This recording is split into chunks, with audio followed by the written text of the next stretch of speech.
అందరికీ నమస్కారం అండి. శైలజ వినిపించే కథల ఛానల్కు స్వాగతం. ఈరోజు మనం మాచిరాజు కామేశ్వరరావు గారు రచించిన కోడలిపాట్లు అనే కథను విందాం. ఈ కథ సెప్టెంబర్ 1990 చందమామలో ప్రచురింపబడింది. నగరంలోని ప్రభుత్వ కచేరీలో ఉద్యోగం చేసే రవిచంద్రుడు ఒక స్నేహితుడి పెళ్లిలో స్వాతి అనే అమ్మాయిని చూశాడు. ఆమె ఒక పేద ఇంటి పిల్ల. ఆమె అందంతో పాటు పెళ్లి పనుల్లో ఆమె కనబరిచే నేర్పు, కలుపుగోలుతనం అతన్ని బాగా ఆకర్షించాయి. రవిచంద్రుడు స్వాతి తల్లిదండ్రులకు తనను తాను పరిచయం చేసుకుని, నాకు నగరంలో ఉద్యోగం, మా నాన్న ఆ మధ్యనే పోయాడు, మా అమ్మకు కట్నాల పిచ్చి జాస్తి, ముందుగా తెలిస్తే ఈ పెళ్లికి ఆమె ఒప్పుకోదు, అందువల్ల మీ అమ్మాయికి కూడా అభ్యంతరం లేకపోతే నేను ఈ ముహూర్తానికే ఆమెను పెళ్లి చేసుకుంటాను, తర్వాత నెమ్మదిగా మా అమ్మకు నచ్చచెబుతాను అన్నాడు. స్వాతి తల్లిదండ్రులు ఇందుకు ఒప్పుకున్నారు. స్వాతి కూడా తన అంగీకారం తెలియపరిచింది. ఆ విధంగా స్నేహితుడి పెళ్లితో పాటే రవిచంద్రుడి పెళ్లి కూడా జరిగిపోయింది. పెళ్లి కాగానే అతడు స్వాతిని నగరానికి తీసుకుపోయాడు. అత్తగారు ఏం గొడవ చేస్తుందో అని హడిలిపోతున్న స్వాతి అత్త దుర్గమ్మ రవిచంద్రుడు చెప్పినదంతా సావధానంగా విని తనకు దిష్టి తీసి, కుడికాలు ముందు పెట్టి గడపతాటు తల్లి అని అనగానే హాయిగా ఊపిరి పీల్చుకున్నది. ఆ రాత్రి భోజనాలయ్యాక రవిచంద్రుడు తల్లితో, అమ్మా, కోడలు కట్నం తెలియదన్న చింత పెట్టుకోకు, స్వాతి నీకు అన్నిటా చేదోడు వాదోడుగా ఉంటూ కాపురం గుట్టుగా సుఖంగా జరిగిపోయేలా చూడగలదు అన్నాడు.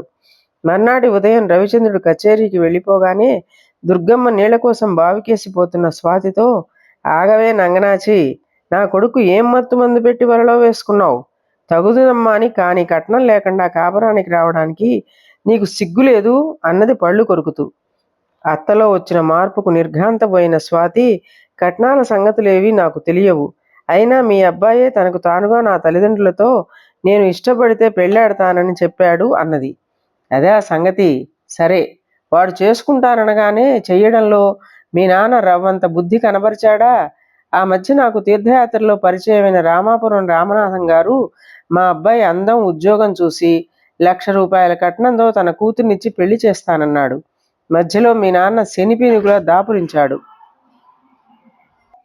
ఈ ఇంటి కోడలుగా నాకు ఇష్టం లేకుండా వచ్చినందుకు నీకు తగిన శాస్తి చేస్తాను.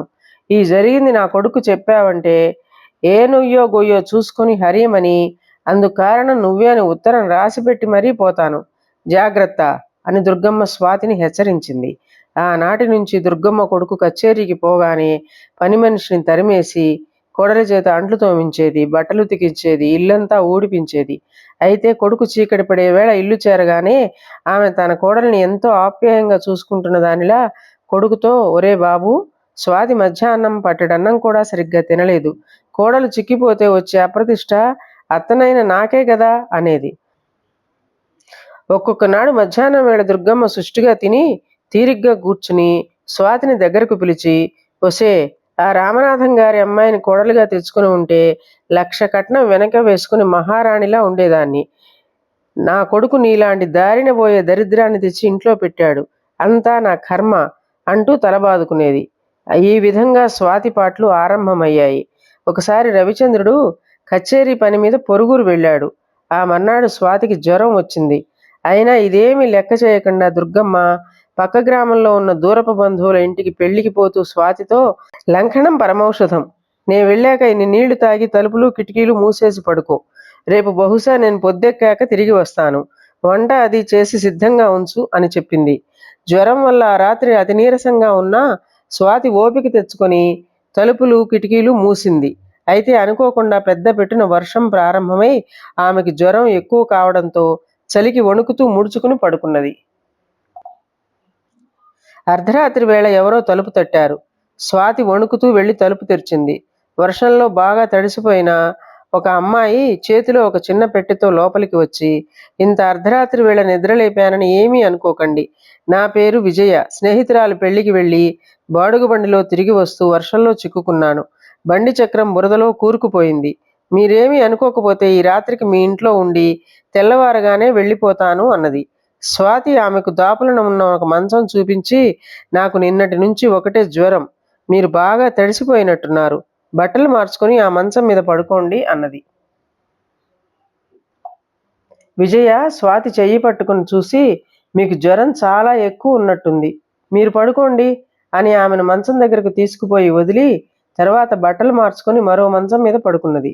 సూర్యోదయం వేళకు స్వాతికి మెలకువ వచ్చింది. విజయ అప్పటికే మేలుకొని పెట్టెలో బట్టలు సర్దుకుంటున్నది. స్వాతి ఆమెతో, ఇంకొద్దిసేపట్లో మా అత్తగారు వచ్చేస్తారు, వంట సిద్ధం చేయాలి అంటూ మంచం దిగబోయింది. అయితే విజయ ఆమెను పట్టుకొని, మీరలాగే పడుకోండి, మీ మీ పేరు తెలియకపోయినా జ్వరం తీవ్రతలో మీ కలవరింతల వల్ల మీ ఇంటి రహస్యం నాకు తెలిసిపోయింది. కట్నం తీసుకురాని మిమ్మల్ని మీ అత్త రాచి రంపాన పెడుతున్నది, అవునా అని అడిగింది. స్వాతి, అదేం పెద్ద రహస్యం కాదులేండి. మా అత్తగారికి కట్నాల మీద కొండంత ఆశ. నా పెళ్లికి ముందే ఎవరో రామాపురం రామనాథం గారు ₹1,00,000 కట్నం ఇస్తామని కబురు పంపారట. ఆయన కూతురుతో తన కొడుకు పెళ్లి తప్పిపోయినందుకు మా అత్తగారికి నా మీద చెప్పలేనంత కసి అన్నది.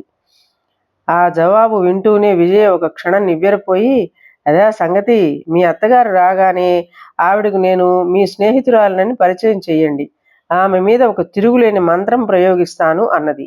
అరగంట తర్వాత దుర్గమ్మ ఆపసోపాలు పడుతూ ఇంటికి వచ్చింది.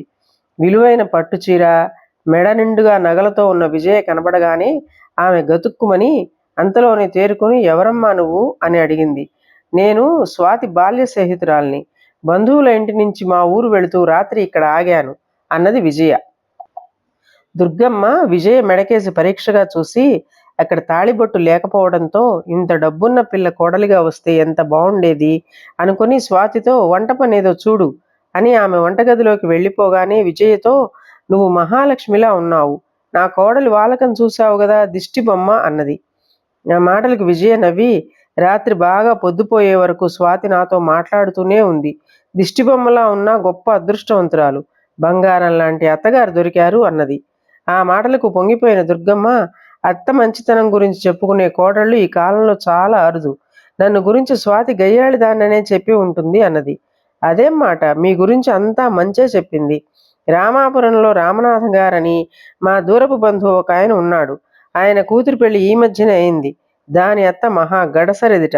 ఇంటి పనుల్లో దానికి ఎలాంటి సాయం చేయకపోగా నానా మాటలు అంటుందిట. ఇక లాభం లేదని నెల కిందటే ఆ అమ్మాయి అత్తపీడ వదిలించుకున్నది అన్నది.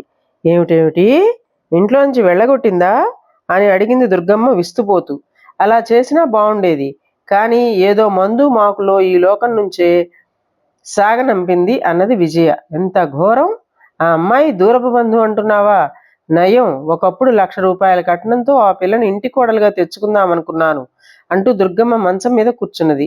మీరు చాలా అదృష్టవంతులు అత్తయ్య, వెళ్ళొస్తాను అంటూ విజయ వంటగది తలుపు దగ్గర నిలబడి అంతా వింటున్న స్వాతికి సైగ చేసి వెళ్ళిపోయింది. ఆ క్షణంలో దుర్గమ్మకు ఇంతకాలంగా స్వాతిని నానా ఇబ్బందులకు గురి చేసినందుకు ఎంతో పశ్చాత్తాపం కలిగింది. నెల రోజుల తర్వాత ఒక మిట్ట మధ్యాహ్నం వేళ దుర్గమ్మ పగలంతా కోడలికి ఇంటి పనుల్లో సాయం చేసి బాగా అలసిపోయి గుర్రు పెట్టి నిద్రపోతుండగా ఇంటి ముందు ఒక ఎద్దుబండి వచ్చి ఆగింది. వచ్చిన వాళ్ళు ఎవరా అనుకుంటూ స్వాతి బండి దగ్గరకు వెళ్ళింది.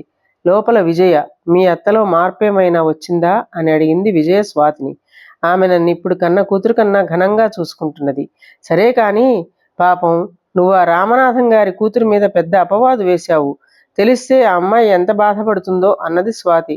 దానికి విజయ పెద్దగా నవ్వి, ఏమీ బాధపడదు, నీకు జరిగిన మేలుకు సంతోషిస్తుంది. కారణం ఏమిటో తెలుసా, ఆ అమ్మాయిని నేనే అన్నది విజయ. అవురా, నిజంగానా అని స్వాతి ఏదో చెప్పబోతున్నంతలో విజయ మరొకసారి నవ్వి, ఈ రహస్యం మీ అత్తగారికి తెలియనీకు. నేను మా మేనమామ గారింటికి వెళుతున్నాను. తిరిగి వచ్చేటప్పుడు ఇక్కడ దిగి మీ ఇంట్లో ఒక వారం రోజులుంటాను అన్నది. ఇదండి కథ. ఈ కథ మీకు నచ్చినట్లయితే లైక్ చేయండి, షేర్ చేయండి, కామెంట్ చేయండి, సబ్స్క్రైబ్ చేసుకొని నన్ను ఎంకరేజ్ చేయండి. నమస్కారం అండి.